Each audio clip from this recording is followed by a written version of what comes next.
મિત્રો આજનો આ જે વિડીયો છે એમાં આપણે કુલ 25 ઇંગ્લિશના એવા શબ્દો એવા વાક્યો જોઈશું જે તમે તમારી હાલત કેવી છે એ બતાવવા માટે વાપરી શકશો. તમારે કહેવું છે હું કંટાળ્યો છું, હું ખુશ છું, દુઃખી છું, નિરાશ છું, મને આશ્ચર્ય થયું છે, હું ખૂબ જ ગુસ્સે છું. આવા કુલ 25 જેટલા શબ્દો ઉચ્ચાર સાથે આજે સમજીશું. તો સૌથી પહેલું જે વાક્ય તમે જોઈ રહ્યા છો, હું ખુશ છું. વાક્ય શું છે? હું ખુશ છું. ઇંગ્લિશમાં તમે કહેશો આઈ એમ હેપી. ઉચ્ચાર અહીંયા લખી દઈએ છીએ, આઈ એમ હેપી. બોલો, આઈ એમ હેપી.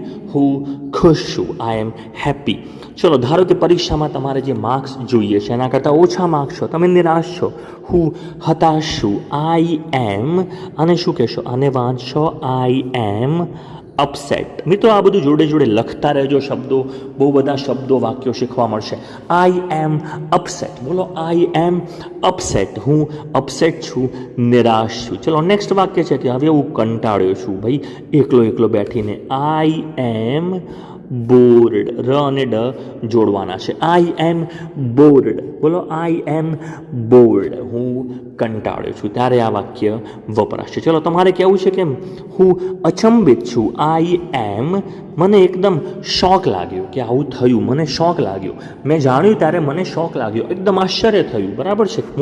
આઘાત લાગે ને ત્યારે મોસ્ટલી દુઃખમાં કોઈ એવું કરે કે જે આપણે ધાર્યું નથી, આપણે કહીશું આઈ એમ શોક્ડ. આઈ એમ શોક્ડ. મને ખબર નથી આવું કરશે. આઈ એમ શોક્ડ. ચલો, નેક્સ્ટ વાક્ય છે કે ભાઈ જે પણ આવ્યું મને સંતોષ છે. I M satisfied. તમે લખશો I M satisfied. I M satisfied. બોલો, આઈ એમ સેટિસ્ફાઈડ. જોડે જોડે બોલવાનું છે તમારે. ચલો, ધારો કે તમારો જન્મદિવસ છે, તમને કોઈએ પાર્ટી આપી છે, કંઈ ગિફ્ટ આપી છે. શું કહેશો? મને આશ્ચર્ય થયું, ખુશ છું. આઈ એમ સરપ્રાઇઝડ. ખુશીથી મને આશ્ચર્ય થયું છે. તમે કહેશો આઈ એમ સરપ્રાઇઝડ. આઈ એમ સરપ્રાઇઝડ. બોલો, આઈ એમ સરપ્રાઇઝડ. ર નહીં બોલો, ચાલશે. આઈ એમ સરપ્રાઇઝડ. એ રીતે બોલવાનું છે ઇંગ્લિશમાં. ચલો, નેક્સ્ટ, હું બીમાર છું. આઈ એમ સિક. આઈ એમ સિક. બોલો, આઈ એમ સિક. Very good. ખૂબ જ સરળ વાક્ય છે. નેક્સ્ટ છે હું ઊંઘમાં છું. હું ઊંઘમાં છું. ઊંઘેલો નથી, ઊંઘ આવે છે, જોકા આવે છે. શું કહેશો? આઈ એમ સ્લીપી. આઈ એમ સ્લીપી. હું ઊંઘમાં છું. નેક્સ્ટ વાક્ય ખૂબ જ જરૂરી છે. આને ઇંગ્લિશમાં કઈ રીતે બોલશો? કે તમારી ભૂલ થાય છે, મતલબ કે તમે મને ખોટા અર્થમાં લીધો, હું જે બોલ્યો એનો અર્થ એવો નથી, તમારી ભૂલ થાય છે સમજવામાં. શું કહેશો? આઈ એમ. વાક્ય જુઓ, બહુ ઓછા લોકોને આવડે છે આ વાક્ય. આઈ એમ મિસ્ટેકન. શું કહેવાનું છે? I M mistaken. I M mistaken. આ રીતે બોલવાનું છે. ચલો, હું ઉત્સાહિત છું. કોઈક જગ્યાએ જવાનું છે, તમને ખૂબ જ ઉત્સાહ છે. આઈ એમ. નાના છોકરાઓને ખૂબ જ ઉત્સાહ હોય. આઈ એમ એક્સાઇટેડ. આઈ એમ એક્સાઇટેડ. બોલો, આઈ એમ એક્સાઇટેડ. હું ઉત્સાહિત છું. હું ખૂબ જ ગુસ્સે છું. કોઈ વાત ઉપર ગુસ્સે ભરાયો છું. તમે કહેશો આઈ એમ એંગ્રી. આઈ એમ એંગ્રી. બોલો, આઈ એમ એંગ્રી. ચલો, નેક્સ્ટ વાક્ય છે કે ભાઈ લગ્નના એટલા બધા છોકરીઓના ફોટા જોયા કે ભાઈ હવે હું મૂંઝવણમાં છું, શું કરવું શું ના કરવું. આઈ એમ કન્ફ્યુઝડ. થોડો જ ઉચ્ચાર ડનો કરવાનો છે. I M confused. બોલો, આઈ એમ કન્ફ્યુઝડ. એ રીતે વાક્ય મૂકવાનું છે. નેક્સ્ટ વાક્ય છે કે હું સાવચેત છું. ભાઈ ગાડીમાં નાના બાળકો છે, સાચવીને ચલાવજે. તમે કહેશો હા મને ખબર છે. I M careful. I M careful. ત્યારે આ વાક્ય વપરાશે. આઈ એમ કેરફુલ. બોલો, આઈ એમ કેરફુલ. સાચવીને ચાલજે, અહીંયા પોતું કર્યું છે, પડી જઈશ. આઈ એમ કેરફુલ. મને ખબર છે. નેક્સ્ટ વાક્ય છે હું મજામાં છું. ખૂબ જ સિમ્પલ છે. I am fine. I am fine.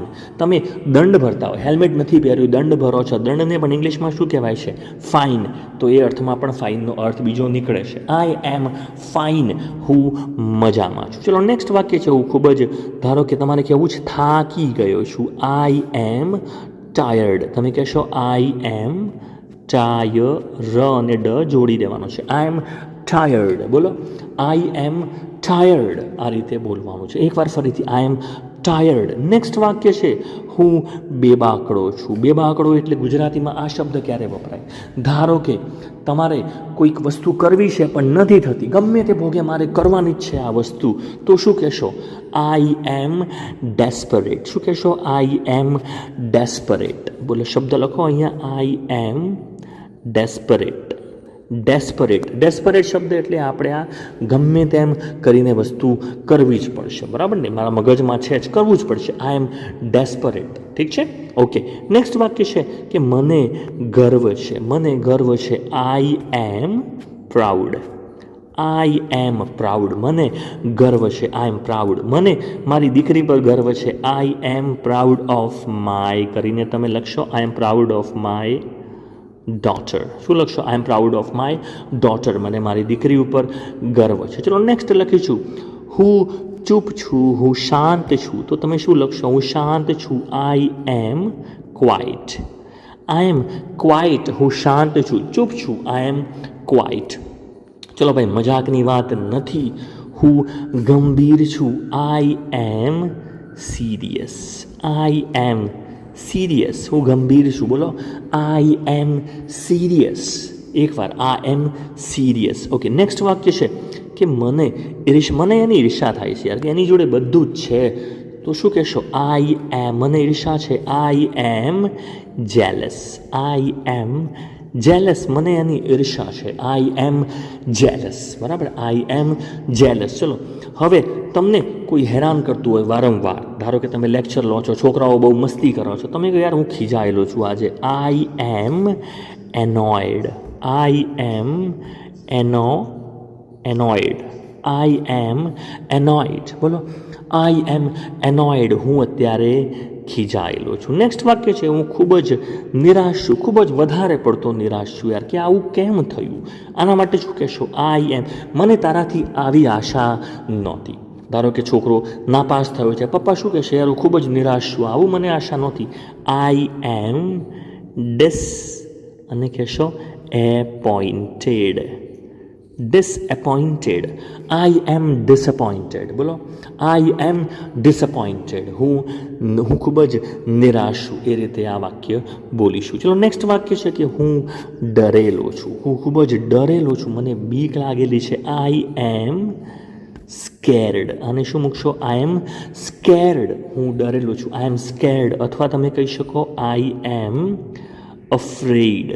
I M afraid. બોલો, આઈ એમ અફ્રેડ. તમે શાનાથી ડરેલા છો? તમારે કેવું છે કે મને ભૂતથી બીક લાગે છે. I M afraid of ગોસ્ટ્સ. Ghost એટલે ભૂત. બધાને બીક તો લાગે ને. આઈ એમ અફ્રેડ ઓફ ગોસ્ટ્સ. મને ભૂતની બીક લાગે છે, ડર લાગે છે. I M afraid of ગોસ્ટ્સ. ઠીક છે, ચલો એ જ રીતે નેક્સ્ટ વાક્ય છે હું થાકીને લોથપોથ છું. જુઓ, હવે ટાયર્ડ એટલે બરાબર છે કે થાકેલા છીએ, પરંતુ એકદમ હાલત તમારી ખરાબ થઈ ગઈ હોય, એકદમ લોથપોથ થઈ ગયા હોય. આઈ એમ, શું બોલશો? આઈ એમ શું કહેશો? આઈ એમ એક્ઝોસ્ટેડ. આઈ એમ એક્ઝોસ્ટેડ. આઈ એમ એક્ઝોસ્ટેડ. બોલો, આઈ એમ એક્ઝોસ્ટેડ. આઈ એમ એક્ઝોસ્ટેડ. બરાબર છે. અને તમે કોઈ જગ્યાએ ખૂબ જ આનંદમાં છો, ધારો કે તમારે કહેવું છે કે મને ખૂબ જ આનંદ થયો, તમને આટલા વર્ષો પછી મેં જોયા. આઈ એમ, શું કહેશો? આઈ એમ ડિલાઇટેડ. આઈ એમ ડિલાઇટેડ.